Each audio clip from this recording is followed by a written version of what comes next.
All right, so in general, what were your thoughts on the 2010 legislative session?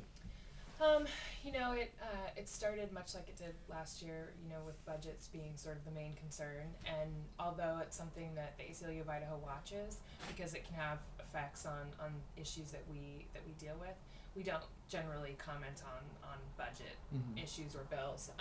But it sort of sets the tone for the entire session, and it really did again this year. It was even, a tougher year, I think, this year for legislators and other organizations than it was last year. And I think that really, I think people were on edge sort of from the get-go.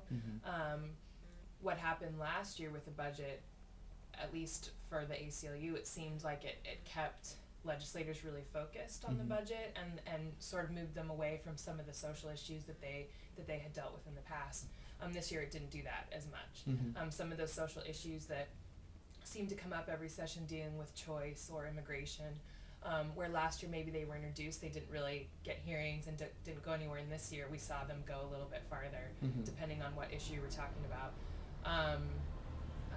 So some of those same issues came up, but it just, the tenor was similar, that sort of, we've got, this is tough economic times, and this is sort of our priority, and I commend the legislature for that, but at the same time, because of some of the issues that we were opposed to went through, it sort of, I think to a lot of Idahoans is problematic that they're focusing on these issues that really aren't the most important, shouldn't be their highest priority, and Right. some of them aren't even, there aren't problems to fix, and they're still focusing on them. So Okay, were there any, I don't know if you tracked this, but were there any positive pieces of legislation that came out of the session?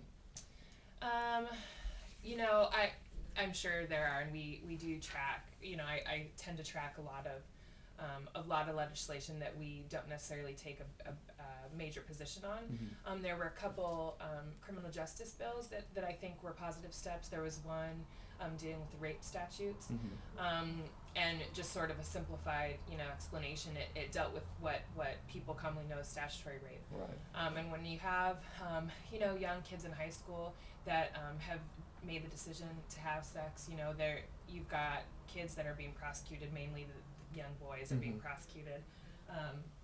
And this change is sort of positive because it changes the age difference between, who is seen as the perpetrator and the victim, so that if there is a consensual relationship, whether or not that's a good idea, it has happened, and you don't have young kids sort of in the criminal justice system, really young after not really having Right. done much of anything. And there was another bill dealing with DNA, and accessing DNA after a conviction, post-conviction, and my understanding is this year it sort of lifted the 1 year limitation. Before there was a 1 year limit on when you could access that, and that went through as well. So those are two positive, and I know there are many others, and some of them are issues that we don't cover, but those are two that come to mind.